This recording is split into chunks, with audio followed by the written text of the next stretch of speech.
on the subject of the Palestinians, here's Alex in North London. Alex, go ahead, sir. Hi George, I'm calling from North London. I've been listening to you for 3 months now. Okay. Never had the chance to speak to you. Okay. But I was just calling on. I was listening to you a couple of nights ago, and you were talking to these people, and they were saying that Israel, the Jews, did not have the right to gain Israel from the Palestinians. And I was just saying, throughout history, the Jews have been persecuted, obviously, from the Holocaust, and we were granted Israel as a result of this. And I feel that... granted by whom? We were granted from Britain and other countries, granted us that. Well, what right did Britain have to grant you somebody else's country? Well, it's due because we lost 6 million people... No. I'm not arguing about that. I'm going to come on to that. But what right did Britain have to grant you somebody else's country?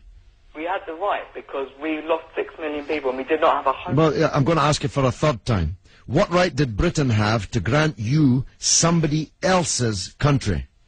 Well, they didn't. Well, they were giving us the right because it was they were basically gave us because of the. But they gave you somebody else's country. That's the point I'm making, Alex. Can you deal with it? Yeah, but the Jews have also had to. They've dealt with this throughout history. Well, Alex, I don't know if you came on with a script and you can't deviate from it. Can you please answer that point? And we'll come to the Holocaust and who was responsible for it and who should have paid and what they should have paid for it. But given that you've said Britain granted you, and you're presumably saying you because you're Jewish, somebody else's country, I'm asking you, what right did Britain have to grant you somebody else's country? Britain, you could say they didn't have a right, but they came in and dealt with us and with the Jews having lost all these lives, and they basically granted us this land. Okay. Well, I see I'm getting nowhere on this, Alex, so let me deal with your overarching point. Maybe you're just not equipped to deal with the principal point that I have made. The Jews have suffered racist anti-Semitism down the ages in many, many European countries, including our own. They were subject to regular discrimination at best, and pogrom and murder at most. That's undoubtedly true.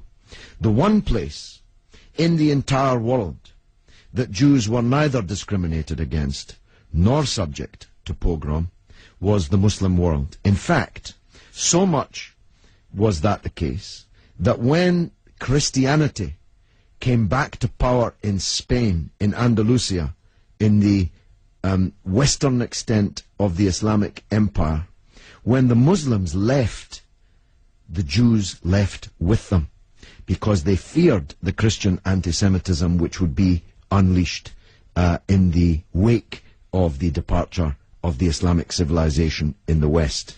That's why so many Jews are to be found even today, and were to be found in profusion before the creation of the State of Israel, in countries like Morocco and along the North African coast, because under the protection of the Muslims, the Jews left Europe and went to live in North Africa.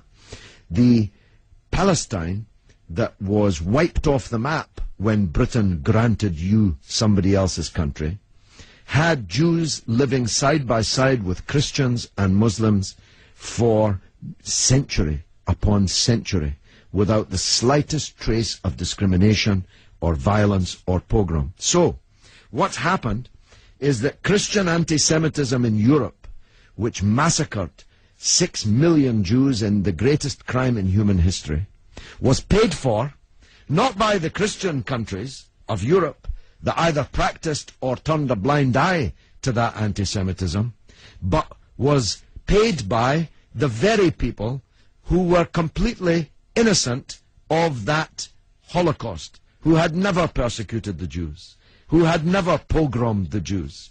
And that seems to me to add insult to the injury suffered by a people whose country was wiped off the map, who were dispersed into exile, to make way for a Zionist idea which was granted to European Jews, because these were the first settlers, granted to European Jews by Britain.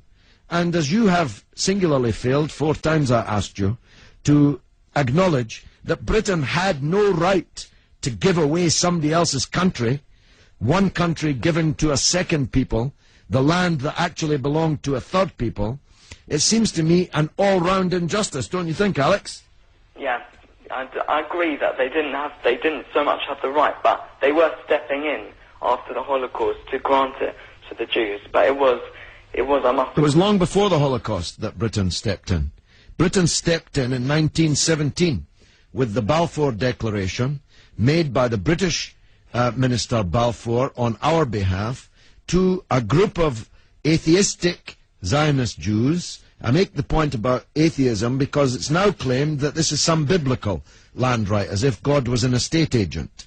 The men to whom Israel was promised were atheistic Jews. They were not only not speaking for all Jews, they represented at that time in 1917 a tiny proportion of the world's Jews. Most of the world's Jews supported communist or socialist parties and ideas at that time.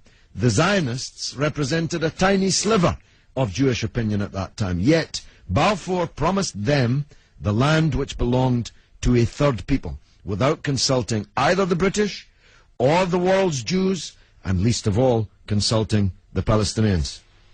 Okay, well, thanks very much for talking. Okay, Alex, thanks for listening, my friend.